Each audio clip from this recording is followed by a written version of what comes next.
velocity is not the only thing. I mean, you need to locate, but the kids just seem like they're just more mechanically sound.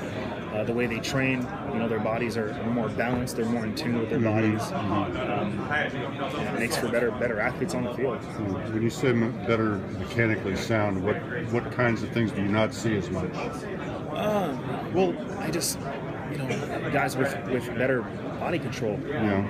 Just when it comes to just their mechanics, repeating their mechanics, being able to repeat their delivery consistently. I think the way you train and the way you keep your body in shape. If you have a good feel for your body and it's balanced, you're able to do things more consistently on the field, and I think that's what we're seeing.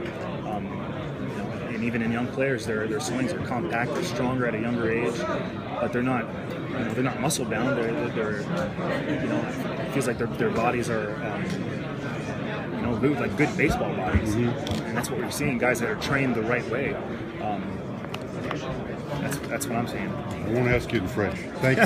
All right, you're welcome. Russell, I want to ask you, what was your reaction when you heard AJ made the squad? I was happy for him, and a little bit surprised that it was his first time, at the All-Star game. He's, he has the kind of ability to be a force, and it's just surprising that he's 38 years old and it's his first time. But definitely happy for him.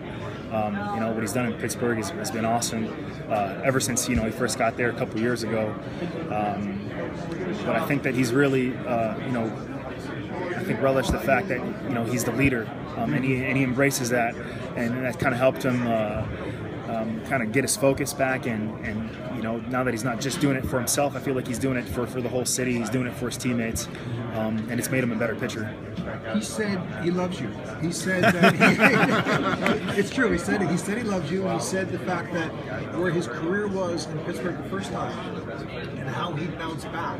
He said when he looked in and saw your eyes between the cage, between your face mask, you helped him put his career back on track. That's pretty big words. Yeah, I love him too. I love his spirit. I love how he goes out there and he competes his butt off every time he goes out there.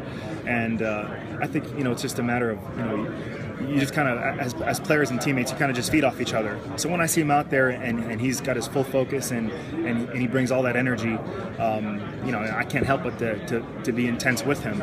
And he's just a guy that's really easy to go out there and compete with. But one thing is just he's improved everything he does in the last couple of years.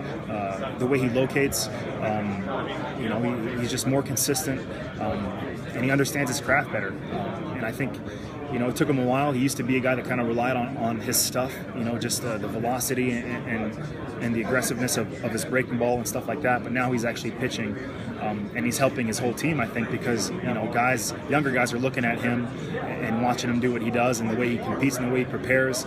At 38 years old, I mean he's 38, right? But he's definitely not pitching like it. And normally you would see guys, reach their peak around, between like 30, 33, and then kind of, slowly fade away. But he's been getting better, in his latter years, which is impressive. It shows that, he's got good work ethic and he takes care of himself and his body. As special as that has been to watch him, you're also watching your teammate Josh Donaldson have an MVP-esque year. He's at least in the conversation.